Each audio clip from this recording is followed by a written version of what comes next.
दोस्तों नमस्कार। आज मैं बाबा साहब डॉक्टर भीमराव अंबेडकर जी के 69वें महापरिनिर्वाण दिवस पर उपस्थित हूँ और उन्हें अपनी श्रद्धा सुमन अर्पित करता हूँ। पूरा देश उनके इस दिन पर अपने श्रद्धा सुमन अर्पित कर रहा है। जहाँ जहाँ भी मूर्तियाँ हैं, अपने घरों में, अपने ऑफिसों में, सभी उनके इस महापरिनिर्वाण दिवस अर्थात इनकी डेथ एनिवर्सरी को मना रहा है। आज ही के दिन 6 दिसंबर 1956 को बाबा साहब हमें छोड़कर अनंत में विलीन हो गए थे। यह आज का दिन हमारे लिए बड़ा दुख का दिन है, लेकिन फिर भी हम उन्हें इसे एक श्रद्धा सुमन के रूप में मनाते हैं। तो अब मैं बात कर रहा हूँ, उन्होंने तो इतने कार्य कर दिए हमारे लिए, इतने कर चले गए कि इसके लिए तो 100 वीडियो भी बनाई जाए वो भी कम होंगे। लोग कहते हैं कि बाबा साहब ने तो दलितों के लिए काम किए, अछूतों के लिए काम किया, इसलिए वो तो अछूतों के नेता हैं, दलितों के नेता हैं।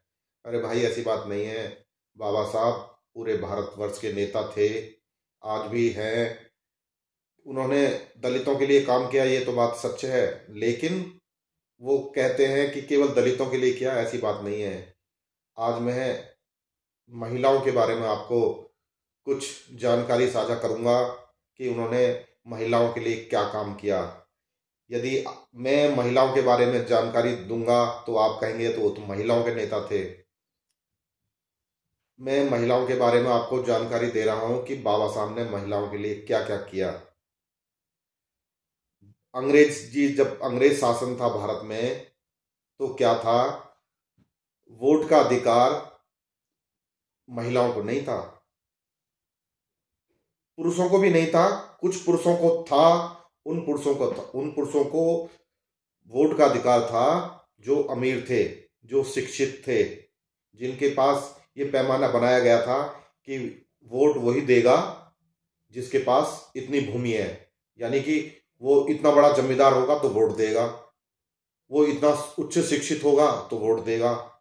ऐसे पैमाने बनाए गए थे जिन जिन जिनके अंदर महिलाएं तो आती ही नहीं थी, क्योंकि महिलाओं के पास तो ना तो शिक्षा का अधिकार था और ना ही संपत्ति का अधिकार था, क्योंकि संपत्ति तो बेटों को दी जाती थी और अभी तक भी बेटों को ही दी जाती है। कानून बन गया है। अब मैं बता रहा हूं, जब हमारा देश आजाद हो गया 26 जनवरी 1950 के बाद देश की प्रत्येक महिला को वोट देने का अधिकार मिल गया, चाहे वो अमीर महिला हो, चाहे वो गरीब महिला हो, चाहे वो शिक्षित महिला हो और चाहे वो अशिक्षित महिला हो। यहाँ पर किसी तरह का भेदभाव नहीं किया गया।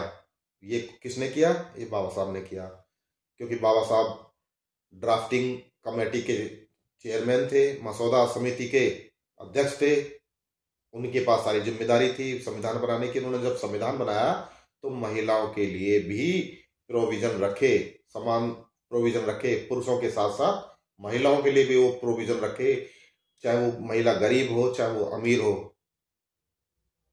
वोट डालने का अधिकार मिला। पहली बार मिला ये महिलाओं को, भारत की महिलाओं को, किसी भी जाति की हो, किसी भी धर्म की हो, किसी भी, मतलब वो पूरब की हो, पश्चिम की हो, उत्तर की हो, दक्षिण, सभी महिलाओं को समान अधिकार मिले कि वो 21 साल से ज्यादा है तो उसको वोट का अधिकार मिला। उस समय 21 साल से ऊपर की महिलाओं को, पुरुषों को वोट का अधिकार था, तो वही अधिकार महिलाओं को मिला कि जो 21 साल से ऊपर की महिला होगी उसे वोट देने का अधिकार होगा।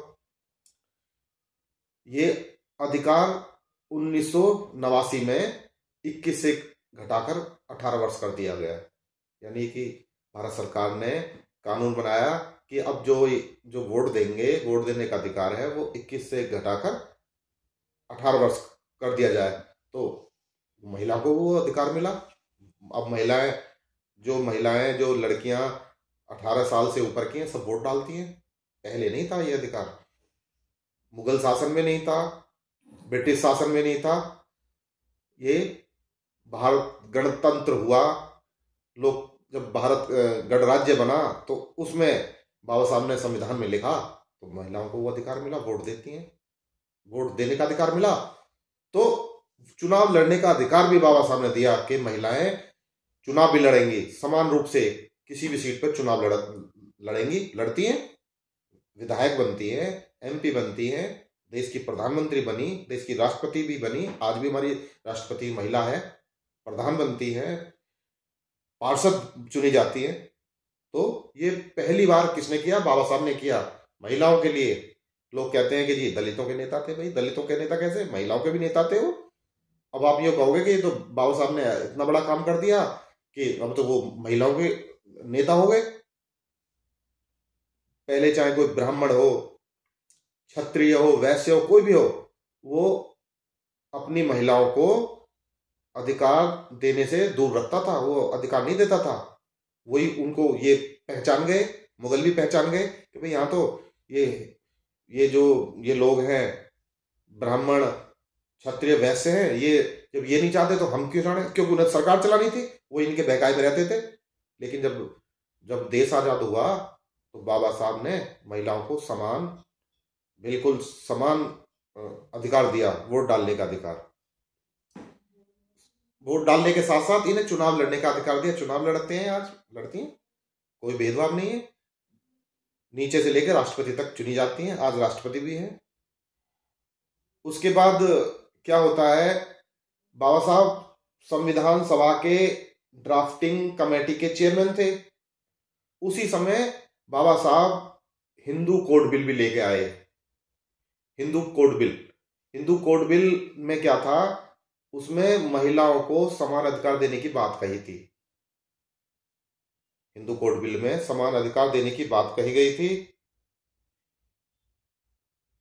लेकिन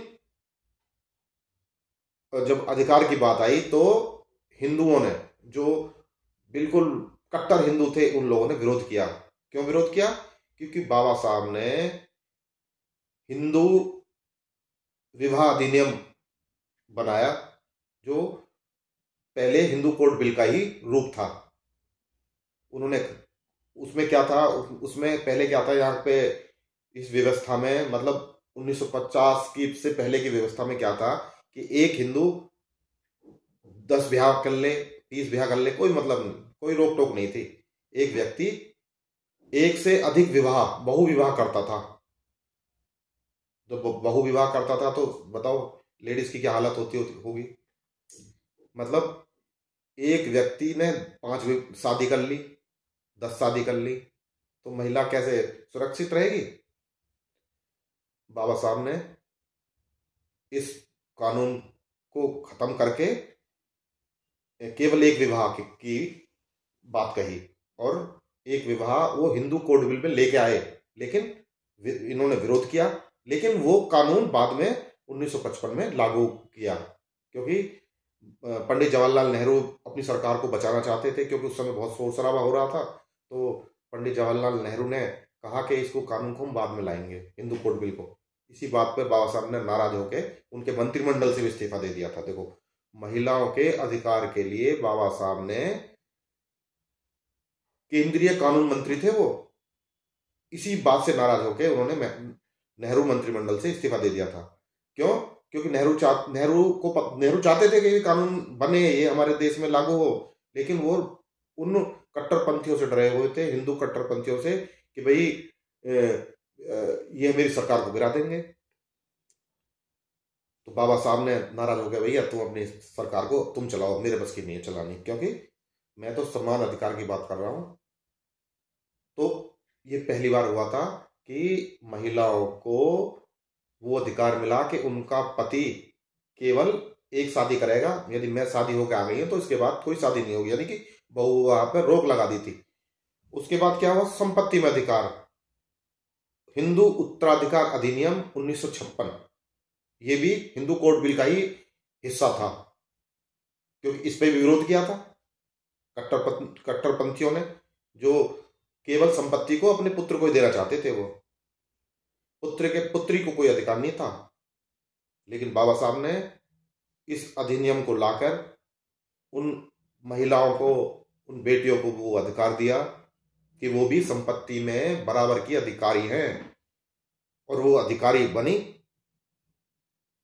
और आज वो कानून चल रहा है। तो अब बताओ, बाबा साहब ने मतलब दलितों के अलावा महिलाओं के लिए कितना काम किया है। महिलाओं के लिए भी बहुत अच्छा काम किया। महिलाओं को उनका शुक्रगुजार होना चाहिए कि बाबा साहब ने ही महिलाओं की बात रखी, उनको ही अधिकार दिए।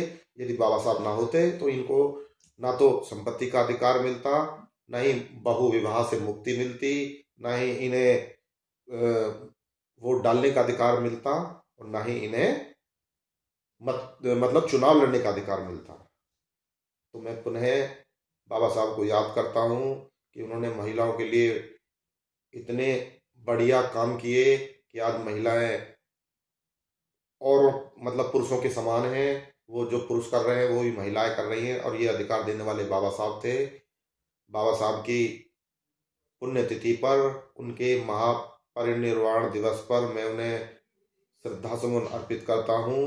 आपको मेरी बात यदि जरा भी अच्छी लगी हो तो इसे ज़्यादा से ज़्यादा शेयर करें, कमेंट करें और सब्सक्राइब करें। धन्यवाद। जय भीम।